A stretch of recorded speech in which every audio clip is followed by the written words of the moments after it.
العيد نازل فيه افلام ايه؟ اسد والكلام على ايه كلام على ايه وسيفن وسيفن دوجز دوجز وازما وازما دول يعتبر وايه هم اللي تاني؟ نازلين. 101 101 مطافي. مطافي. ما فيش حاجه خلاص كده. نازله، لا ما فيش حاجه طب نازله في انت العيد اسد. تقريبا يعني. اسد. والله بص، اسد انا شايفه تجربه حلوه، ومحمد رمضان بصراحه وحشنا، عايزين مم. نشوفه هيعمل ايه. بس هو كسينما متفائل برضو مش زي متفائل بس توقيته في العيد هو اللي مقلق. هو نزل قبل العيد عامه بس مم.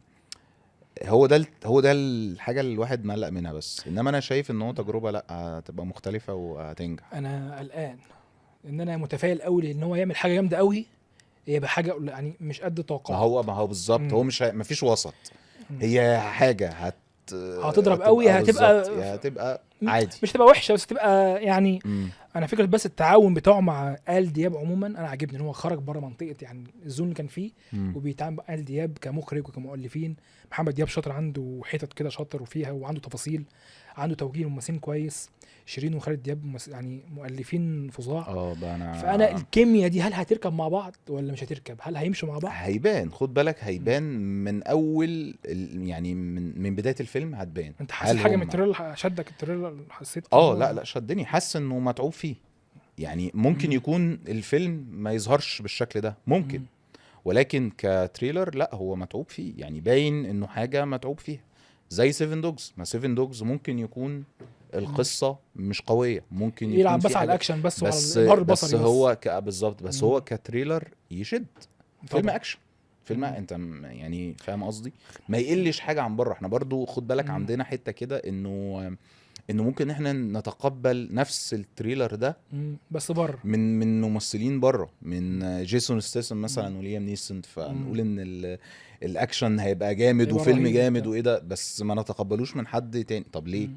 ما هو ممكن، ما هو في نفس الفكره ممكن يطلع حلو. متفائل فكره ان هو جيسون ستاثام بيعمل افلام شبه بعضها وبتضرب وبتنجح وبتبقى حلوه، اتفرج وليها عليها جمهورها الناس. ايا كان بقى، انت حابه مش حابه. الفيلم بيبقى حلو، بيبقى مم. اكشن، هو انت مستني ايه منه؟ اكشن تاخد تنبسط وخلاص. بالظبط.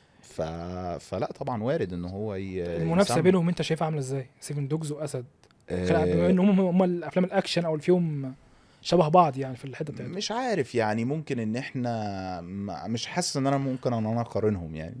يعني ممكن رمضان يسجل تواجد جامد قدام عز وكريم اللي هم الاعلى ايرادات في السينما المصريه الاثنين مع بعض، وفيلم مصروف عليه واخراج مش ناس عارف، لا عمل. طبعا اشك يعني.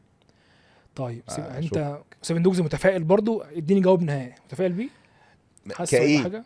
كتجربه عموما هتنجح؟ وارد طبعا.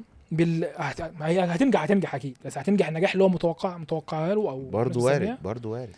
اصل انت انا بص خد بالك، انت نازل العيد عندك كل فيلم ليه جمهور. مم. الناس اللي بتحب الاكشن وبتحب الحاجات اللي فيها ضرب وابهار بصري وحاجات زي كده هيعجبها سيفن دوجز، هتخش سيفن دوجز. عندك الناس اللي عايزه تخش تشوف حقبه معينه قصه وقصه مؤثره وبتاع وبتاع مش عارف ايه، تروح تبص على اسد. ما اتحكتش قبل كده في السينما تالي في المصريه، ما اه اتحكتش ليه التفاصيل لا دي لا لا بالحته دي. لا مم. هتخش تشوف اسد. ناس مم. عايزه عيله وعايز تخش تشوف فيلم كوميدي لطيف، الكلام على ايه؟ او كابلز هيخشوا الكلام الكلام على على ايه. ايه؟ ان انت شاء فاهمني. الله يكسر الدنيا انا باذن اللي انا الله. حاسس ان هو مش شبهه، مش الموسم ده مش شبهه، هو ازمه. ازمه جزء عن روايه تقريبا، صح؟ روايه. محمد صادق ف هو المؤلف والمخرج تقريبا. مم. انا مش برأيك عارف ايه؟ مش عارف ازمه. مش حاسس ان هو هيبقى منافس قوي في الموسم خد ده. بالك هيبتا كان برضو محمد اه صادق امم و... وهبتا وبضع ساعات في يوم مم. ما برضو محمد بس صادق. هتكلم في هبتا 2 ما عملش المستوى او ده مش فيلم عيد يعني، ممكن يكون مش فيلم عيد. ايوه لا على مش فكره انا عجبني ممكن بعد كده يعني. في الناس المنصات يتشاف الناس كويس. قالت انه مش حلو او كده، بس انا حاسه هو مش بقوه الاول طبعا نهائي، بس هو مم. حلو عادي يعني، فيلم لذيذ، فيلم حلو انا تشوفه. معلش هختلف مع سيادتك. ما عجبنيش خالص. كان لا الاول احسن بكتير، كان في مشاكل كتير قوي في التمثيل في السيناريو في ما حسيتوش. بس عموما ممكن يعجب الناس يعني، مفيش مشكله. اكيد. الفئه دي نفسها انا حاسس ان هي مش عيد اكتر، ممكن بقى على المنصات بعد كده هنا يتشاف الفكره، اكتر. هنا بالظبط العيد التوقيت. عايز يا كوميديا يا في حركه. ايوه، يا اما احنا خارجين نتفسح وهنخش مم. الفيلم، يا اما داخلين نشوف فيلم بقى وضرب مم. واكشن ومش عارف ايه. يعني انا اعتقد انه ناس كتير من اللي هتخش اسد مثلا هتبقى مياله للموضوع ده، ان هي داخله تشوف محمد رمضان في الاكشن، يعني في الحقبه دي بيعمل ايه. أنت خلي فاهم؟ بالك في برضو فيلم لو على الكوميديا في 101 مطافي، محمد عبد الرحمن وأسس، ده اخراج محمد امين تقريبا، اللي هو مخرج فيلم ثقافي. اه اخر حاجه عملها اللي هو مسلسل بتاع شيكو وكريم محمود عبد العزيز، اللي هو خالد نور وولد نور خالد، حاجه زي كده. اه هو برضو محمد امين عنده احسن من كده بكتير، وانا مش عايز اتفائل قوي. ايوه كنت بس لسه هقول لك. بس يعني لربما يبقى مفاجئ. انا بالنسبه لي يعني، انا اقول لك، اسالك سؤال برضو، ايه اول فيلم بالنسبه لك لو هتخش السينما في العيد النهارده والخمسه موجودين، اول فيلم هتدخله ايه؟ اسد. انا بالنسبه لي الكلام عليه. انا يعني انا بطبعي مش مم. يعني مش دخولي الفيلم معناه ان الفيلم لا، انا مم. بطبعي مش بميل قوي للكوميديا او للرومانسيه، مم. وان كانت هي يعني مم. اكيد هتبقى مناسبه لجمهور كتير، الاجواء بس انا احب اشوف حاجه جديده ما شفتهاش قبل كده. ممكن تكون التجربه مش بالنجاح اللي احنا منتظرينه او مم. كده، بس بحب اشوف الجديد ايه اللي ممكن ان هو يتقدم بالشكل ده. انا من زمان نفسي ان احنا نعمل حاجه زي الحشاشين مثلا. عندنا نفسي قدره نعمل نعمل كده، عندنا قدره. حاجه كده مم. ما حاجه عملناهاش. تتقارن بحاجات بتاعت بره لا وحاجه كمان في نفس التوقيت ده، في نفس الفتره الزمنيه دي، انه يكون بقى في سيوف وفي خيول انا كنت مستني بصراحه المسلسل اللي هو مشروع وقف بتاع خالد بن الوليد.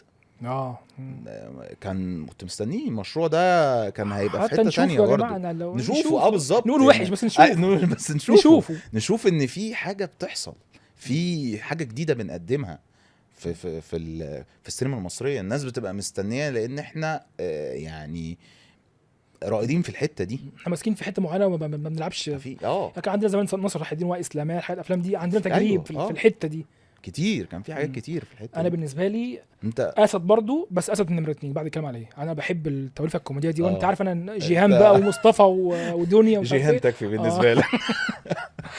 انا حابب التوليفه دي قوي، حاسسها تبقى حاجه لذيذه، حاجه خفيفه مناسبه للعيد قوي. واسد عشان انا حابب محمد رمضان يثبت نفسه في السينما. انا حاسس انا على فكره بنتقده كتير محمد رمضان، وفي حاجات كتير ما تعجبش فيه، وعندي مشاكل معاه في حتت معينه عملها، بس ما فيش حد، مش عايز اقول مش حد عاقل، ما فيش حد ممكن يكون عنده ذوق فني هيقول محمد رمضان ما يعرفش يمثل او لا، ممثل قوي جدا. لا بس تمثيل ما فيش حد ممكن يختلف خالص. بس وعنده يقدر يعمل تاريخ سينما احسن من كده، يقدر يعمل. مع انه على فكره انا افلامه اللي عملها اللي هو شد اجزاء، جواب اعتقال، من اول جواب، من بعد الاسطوره عمل جواب اعتقال، وعمل الكنز، وعمل فيلم اسمه اخر ديك في مصر. انا بالنسبه لي افلام ما كانتش وحشه يعني لذيذه، بس في حته يعني في الوسط قوي. ايوه. هو امكانياته اكتر من كده بكتير، عنده امكانيه يعمل حاجه اقوى من كده بكتير. فانا نفسي يركز بس في السينما، يعمل تاريخ في السينما كويس، يورينا امكانياته الحقيقيه، مش اللي هو مش ربع امكانيات، مش اللي هو كده. أيوة. وفي شغله مع دياب انا مطمن له او متفائل بيه، وان شاء الله يعمل حاجه قويه. اعلى ايرادات قول لي بالترتيب.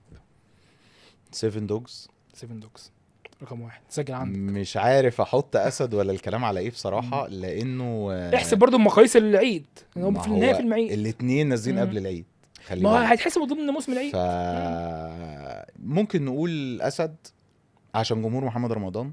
اسد نمره 2 تمام. كلام على ايه نمره 3. ازمه نمره 4 و101 مطافي 5.